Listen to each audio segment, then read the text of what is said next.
All righty. I think we are live. So that is good. All righty. Let me go back here. Good. All right. Well, welcome, everybody.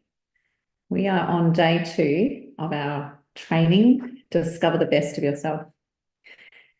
It's interesting, and I just want to keep an eye on the chat here. We're live into YouTube. So if you have any comments or anything that you want to add and you're watching live, then please do that.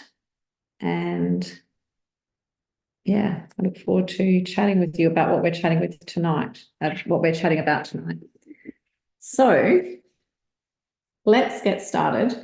Yesterday we were talking about really knowing yourself, understanding who you are, knowing who you are and what you're demanding of yourself is so important. So if you didn't catch yesterday's, please look in your emails. If you've registered, you'll get the replay of that, or look for it on YouTube. We'll put the link in the Life Abundant group. Today, I want to talk a little bit about why we don't get what we want. Now, I have a lot of people say that to me, you know, I really want this. I'm visualizing it. I couldn't want it more. Like, my desire is huge, doing all I can. Why don't I get what I want? And I want to talk about how our thoughts affect that. Thoughts turn into things. Now, I've taken the little quotes that you'll see in your workbook from a chapter in Think and Grow Rich, that age-old book, Think and Grow Rich by Napoleon Hill. And there's a self-confidence formula that he wrote in the chapter on faith. And I've doctored it a little bit to take out all the negative words in there. And I just want to read a paragraph from that chapter on faith. He says, resolve to throw off the influences of any unfortunate environment and to build your own life to order. And that's what we've got to do. How often do you find yourself just accepting things that don't resonate with you, that you don't want? And more than just accepting them, talking about them, ruminating on them, building a story around it. And it may be that there's a fact in your life, let's say you would like a partner, or you would like a house or an overseas holiday, or a different income, a better position at work. There might be a fact in your life that you're not happy with. What are you doing with that fact? What is the inner conversation that's going on? Napoleon Hill was saying, resolve to throw off any influences of any unfortunate environment and to build a life to order. Now, tonight, we're going to take inventory of our mental assets and our mental liabilities. And he says, you'll discover that your greatest weakness is a lack of self-confidence. And I'm all about that, because I was definitely not confident when I first began this work. I had a good facade going on, but I did not have solid confidence in myself, within me. And yeah, that showed in my results, very much so. So are you aware? I want you to ask yourself, are you aware that thoughts do turn to things?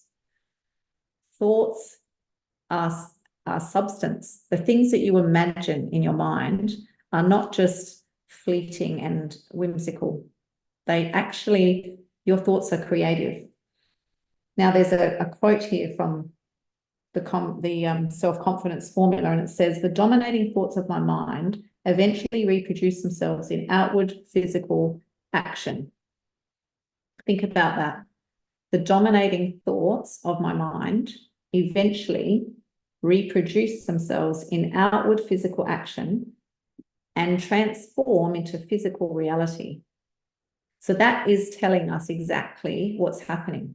The dominating thoughts of my mind will eventually reproduce themselves in outward physical action. So they're going to affect, your thoughts are going to affect what you're doing, how you're showing up, and they will transform into physical reality. Now, that can be not good news if your thoughts are around things that you don't want. They're dominating thoughts of your mind. However, think about it. If your dominating thoughts are around things that you aspire to and that you desire, then that's good. It says the dominating thoughts of my mind are going to reproduce themselves in outward physical action and transform into physical reality. Now, this is a very old book, the Think and Grow Rich book, and there's been so much written about this topic. And now there is science out there that actually proves this is the case. So we're not back in the dark ages. So the largest part of us, when we talk about the best of ourselves, the largest part of us is unseen. You know, most people on the street who are not in this work would say that they are their body, their name, their job. That's who they are.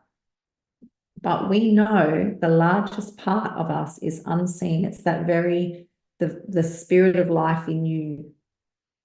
And I want to ask you the question, and for you to jot down, what are my dominating thoughts? What are the dominating thoughts in my mind? And you might have a few that just come to mind straight away. Jot those down. Get a hold of the dominating thoughts of your mind. If you were to capture yourself in the middle of the day, where would your mind be? What would be the flavor of those thoughts? What would be the essence of those thoughts? And I often ask people, are they upward in a spiral of becoming, or are they downward in a spiral of undoing? So I'll give you a minute to think about that. What are the dominating thoughts of my mind? And you might even put yourself in different, aspects of your life. When you're with your family, when you're with your partner, when you're at work, when you're in your recreational activity, when you're at 3 a.m, when you wake up. What are the dominating thoughts of your mind? And what did they used to be? Because for some of you, you have done a bit of this work, a lot of this work, and you know that your thoughts have changed. Mine certainly have. However, this work's never done. I'm looking for more. I'm looking for the next evolution of me. I know there's more in me. You know there's more in you. That's why you're here. That's why you've registered for this training. So now that you've learned and you know a bit about, okay, my thoughts do affect the outcome I get, what would you like to practice? What would you like your thoughts to be?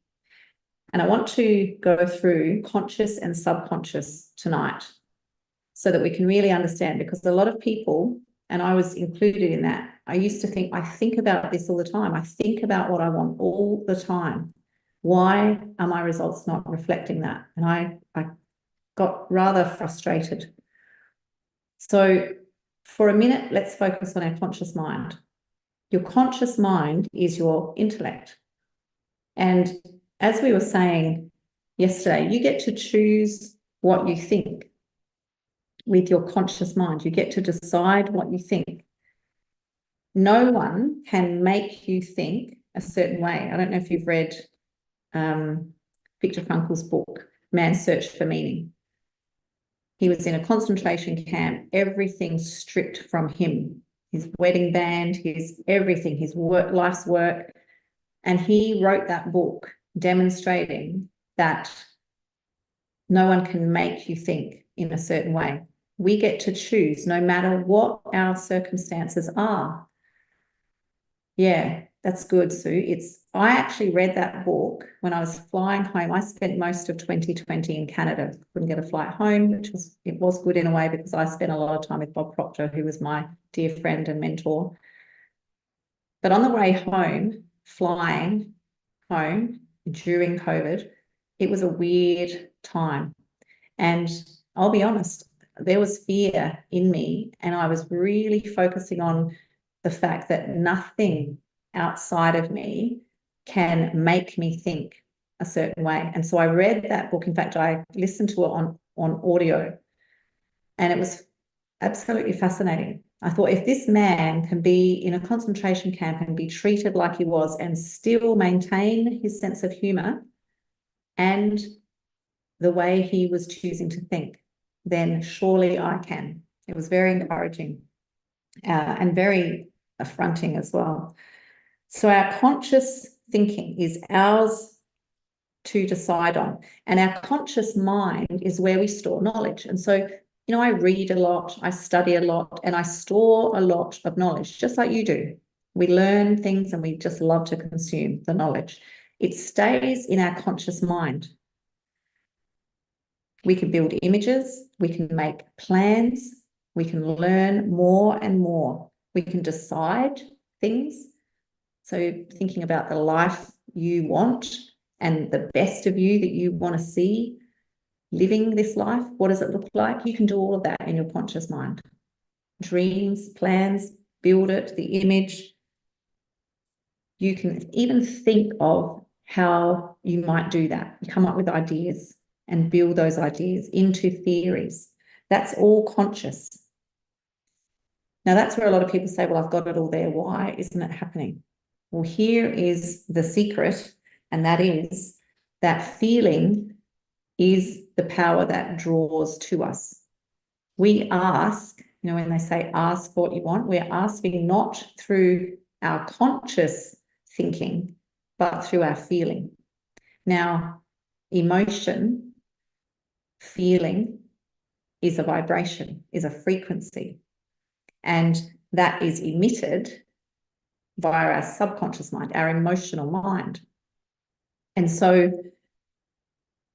it really is the seed of action. Think about it. When I was living a life where I wasn't very confident and I had a lot going on subconsciously, so I knew who I was.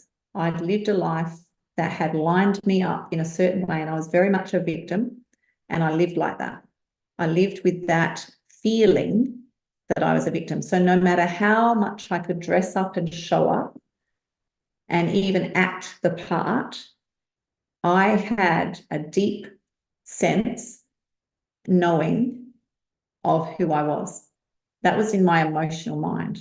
It had been replayed and relived and rethought and refelt over so many years, very deeply embedded in my subconscious mind. So I wasn't consciously walking around thinking like that. I was thinking about what I wanted. And when I started to see things attracted, showing up in my life, and I think, this isn't what I ordered. This is not what I'm thinking consciously. Why is this still showing up? I remember sitting with Bob one day talking about 2020, and I was upset. And he said to me, I know why you're upset. And I was really upset. I was actually hoping he would just give me a big hug, like a grandfatherly hug, and say, there, it's going to be all right. And even sympathize with me. But he didn't do any of that. He looked at me and he said, I know why you're upset, because you are thinking about things that you don't want. Now, I thought, hello, the things I didn't want were actually happening. I was unable to get a flight home in the middle of 2020, and I'd been there since the beginning of 2020, not planned to be there that long. And he said to me, the worst part about this is that you are not ignorant. Like, you know how this works. You know that thinking is the first step, and you know that that's in your conscious mind, and that your subconscious mind is the seat of action and attraction. So he said, you're not ignorant, which means you're acting like a stupid person, is what he said to me. And at the time, I didn't smile. I just wanted to scream at him. I thought, come on, give me some sympathy. Tell me something that makes me feel better. But he never did that. And to this day, I'm so grateful. He told me the truth. And so ask yourself, if you know this material, and I talk to lots of people all day, every day, and lots of people know this stuff. And I actually said to Bob Proctor that day, as he went on to teach me, and he was telling me things he told me before and that I'd listened to before. I was working with him.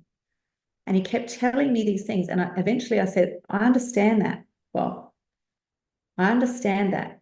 Well, he stopped.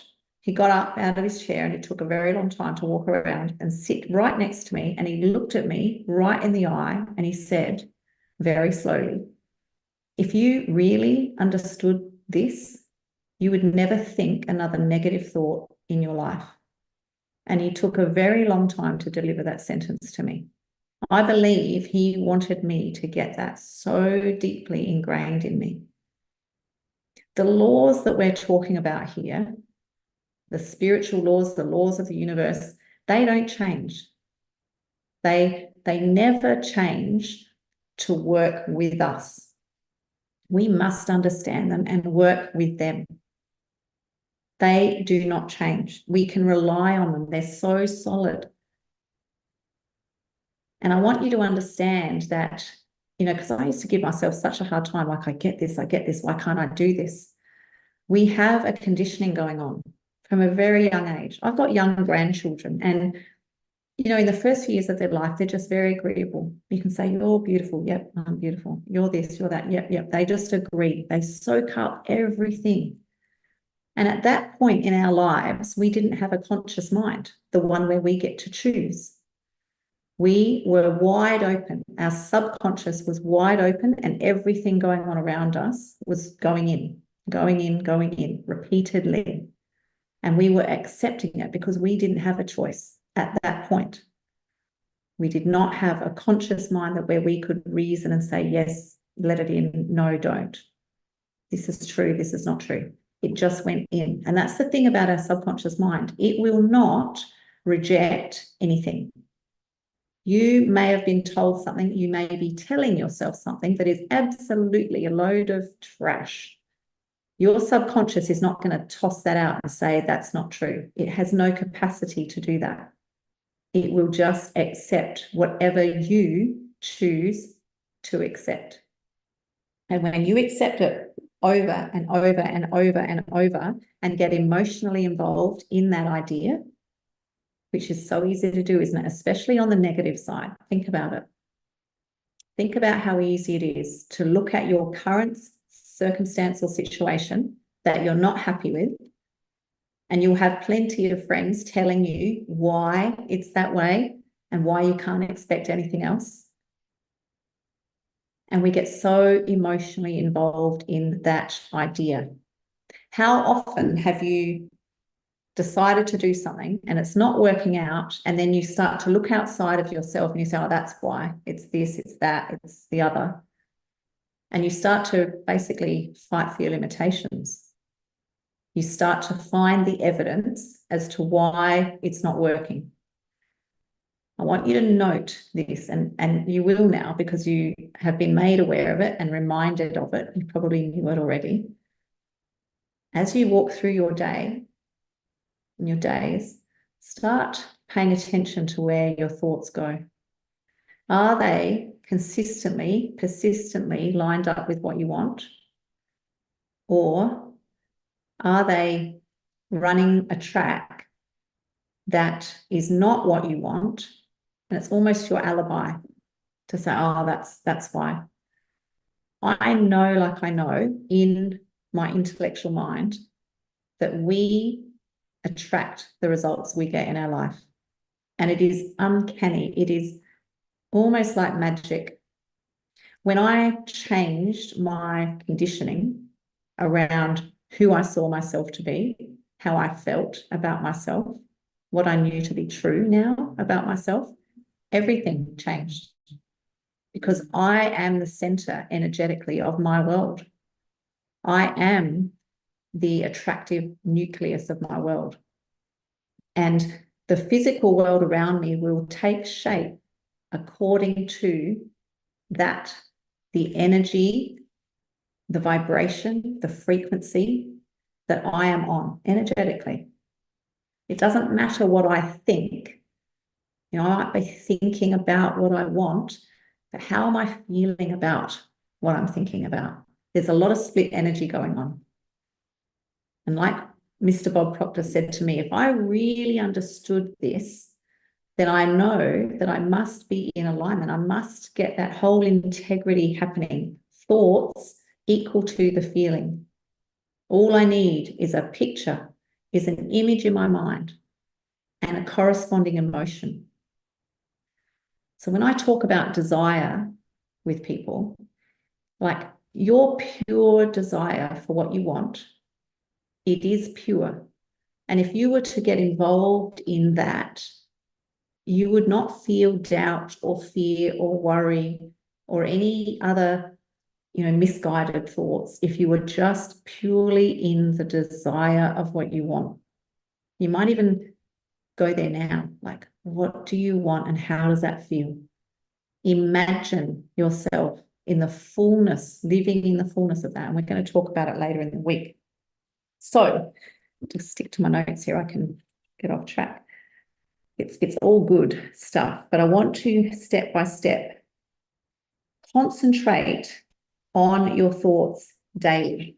On your homework, let me just put a digital version here. If you haven't got the workbook, please do register, download it, reach out to us, we'll get it to you.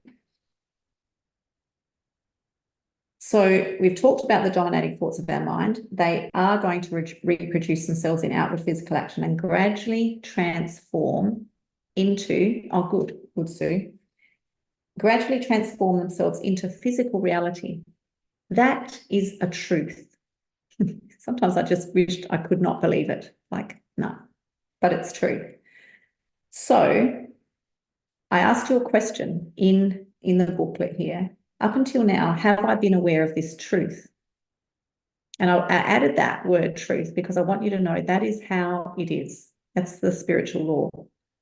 Up until now, right here, right now, have I been aware of this? And be honest with yourself, because I would have said even years ago, yes, I am aware of that. So what are we doing with it? What are my dominating thoughts? I want you to answer that question in your booklet. How do I feel most of the time? I remember someone talking to me about attitude, which is really what we're talking about, thoughts, feelings, actions, all being aligned. And they said, would you say you're a positive person? And I know most of you would say, yes, that's why you're here in this beautiful community. We're all like-minded. We want the best of ourselves to be shown and to be living. And so you would say, yeah. And I won't answer for you, but I said, yeah, I have a positive attitude. I have a positive attitude. And then they said to me, do you ever have feelings of or thoughts of lack and limitation? And the first thing that raced into my mind was, yeah, every day when I do my grocery shopping every week, and I'll be looking at the prices and, trying to get the cheapest whatever.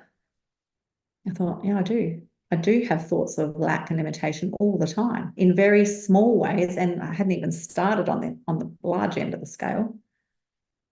So therefore, my attitude, because I was thinking large and feeling lack, so that attitude's not lined up. I was saying I wanted things, but I was not feeling like I was worthy of it. And so there was a bit of work to do, and that is the work. And so one of the questions I have is, how do I feel most of the time? Really check in with that. How do I feel most of the time? And what am I most aware of when it comes to me taking action toward my goals and desires? What am I most aware of? Now, this could be thoughts you have. This could be feelings that you have. But be really honest. Are they lining up? And there's a lot of things that come into play here. Understanding the law, faith in walking it out. I was only talking to someone today, having a bit of a laugh, actually realizing just recently again that faith is not something we can practice when everything's hunky-dory. When you've got everything you need and you can see it right there, that's not faith. Faith can only be practiced when we are actually feeling like, man, I'm walking forward in the dark here. I don't know how this is all going to come together. All I know is the desire of my heart. And that is living the best of us. That is going to grow you in ways that is not intellectual, but in that real substance of who you are, the very essence of who you are. You're going to feel it rise. And so I've got the homework page, and it says, this is the second part to the quote, because the first part of the quote is, I'm aware of the dominating thoughts, right? And they're going to gradually transform into physical reality. Therefore, I concentrate my thoughts for 30 minutes daily on thinking of the person I'm becoming. And this is taken from Napoleon Hill's self-confidence formula. Now, I concentrate my thoughts for 30 minutes daily on thinking of the person I'm becoming. I run a study club, I call it the Practice, with my clients, and it's actually available to people to just join no matter what you're studying. And it's a daily practice, and we go for 40 minutes. Now, within that, we are spending time concentrating our thoughts on what we want and who we are in the having of that. Now, as we do that, and it says here in the quote, we're thereby creating in our mind a clear mental picture of the person, because we're thinking of the person that we're becoming. Now, you're already that person. When you think about what you want and you can see a picture of what you want, you are that person already inside. There's no question, am I? As we said last night, desire is the very evidence, it's a very manifestation of the power. So your desire is indicative of what you're capable of. You are that person. That's why you have the desire. So there's no question there when you understand that. However, we want to line our thoughts and our feelings up with being that person. So concentrating your thoughts every day. Now, you might not want to do 40 minutes or 30 minutes or 20 minutes. You might want to do 3 minutes. The point here is to let it be a regular practice. By regularly thinking about who I am becoming, I set up a clear mental picture in my mind. Why is that important? Why is it important for me to set up a clear mental picture in my own mind? Because when it's clear, I will think about it more easily, and it will plant it. So I want to think about this all the time. I want to think about it so that it becomes so natural and so normal to me. You know, when I've achieved the goals that I've set, I get there and I think, oh, it wasn't a big fanfare. It wasn't a big, wow, you know, look at what I've done or where I've gotten to. It was a more of course, because by the time it manifests in my life, I've been so familiar with it for such a long time. It's become, this is who I am. It's not a surprise. I've been expecting it. And so creating that clear mental picture in your mind is the first step. So often we have an idea, and that's like having a little seedling that's just shot through the soil, this little weak seedling of an oak tree, let's say, or let's pick something like an apple tree, and then we've gone and popped an apple on the branch and it cannot hold it, not by any stretch of the imagination. When you get the idea of who you are, this concentrating your thoughts for 30 minutes is going to grow it, develop it, build it, really strengthen it. We must do that, build that clear mental picture, not just launch out into action from an idea that's like a little seedling that's just popping through. Allow yourself to connect with that and to plant that idea in your subconscious mind. I am telling you, and you already know this, that your conditioning is so strong. You know, I lived a certain way before I changed my conditioning, the conditioning I'd grown up with all my life, and it wasn't serving me. Now, when I changed that now, when I was living it, I couldn't even imagine being different. When I first started this work, and you might be there, you're like, I don't even know what different looks like. And I can encourage you that you do know. You just may not be aware of what you know yet, but it's in you. Okay, you've got a desire. It might be the smallest little flicker of a flame. I want you to take it and build it. Let yourself discover that. You do know it. And when I started this work, I remember sitting in bed one morning studying, and I was studying all about this self-image idea, and I had the biggest aha, like, all right, I can choose. I can actually design who I want to be. I don't have to stay like this. I was so excited. And now the way I'm living, I know how I used to live and how I used to feel, and I cannot find that in me. And I love that. Like if I wanted to go and live like that habitually again, I would have to reprogram my mind to be that again, which I have no desire for whatsoever. And so be encouraged by that. You know, I've been doing this 8 years, and that change happened very swiftly.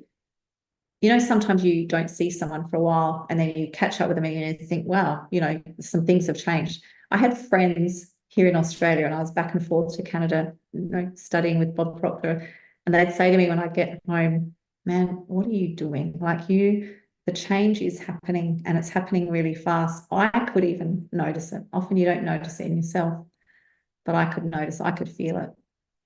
And so get that clear mental picture in your mind, because when it's clear, you'll think about it more easily and more often, because it's easy. We don't like doing things that are hard. We're habitually lazy. And that's why people don't take a hold of their thinking and direct it. So you want to plant this in your mind. So I have some questions there for you on the homework. By regularly think about who you're becoming, you set up that clear mental picture in your mind. And I've just asked you the question, what is the picture that you're formulating? Now be very clear on this. This picture is what you want. Okay, it's not about what your mother wanted you to be or what other friends are saying is possible. It's what you want. So really give yourself some time and space to allow the desires of your heart to surface. Okay, formulate the picture and describe it in as much detail as possible. And I've ended tonight's homework. It's only that's the only questions there are, but I really want you to do this work, because this is where you start to dig up the old conditioning. What time of day will I set aside regularly to think about myself and who I'm becoming? Now, ashamedly, when I even started doing this work with the great Mr. Bob Proctor, I was listening and reading and attending the trainings, but I wasn't doing the work. I was not answering the questions. And I got sprung about a third of the way through, asked what I'd written, hadn't written anything. And I'm not going to do that to you, but I do want you to know that until you sit down and start to answer these questions for yourself, and yes, I would encourage you to write them. We'll talk a bit more about that tomorrow. But I want you to answer them, because if you don't do something different, then this momentum that you're in just continues.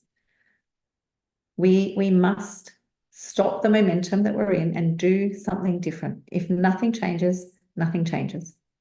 That is for sure. And so if you're serious, which you are, otherwise you wouldn't be here, about living your best self, you must answer some of these questions, all of these questions. What are the dominating thoughts of your mind? And do you want more of that? Do you want the outpicturing of the thoughts that are dominating your mind? How do you feel about the image that you're creating in your mind of who you are and the way that you're living? Some of you will feel uncomfortable. I did. You know, change is uncomfortable. And I was choosing change.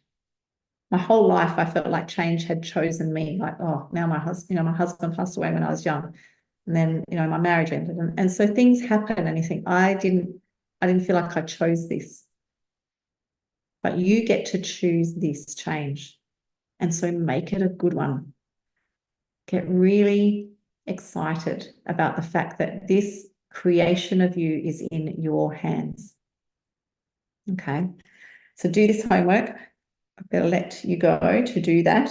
And tomorrow we're back on, and we're going to be talking about belief. Okay, because we definitely need to understand the power of belief if we are going to allow the best of us to the surface. All right. So any questions, please pop them in the chat, in the YouTube, send us a message. Thank you for those of you who attended. Thanks, Sue. And those of you watching the recording, please do the work. And I will be looking forward to chatting with each and every one of you at the end of the training to help you on your way. Where are you going with it all? All right, have a wonderful evening, and I'll see you back at this time.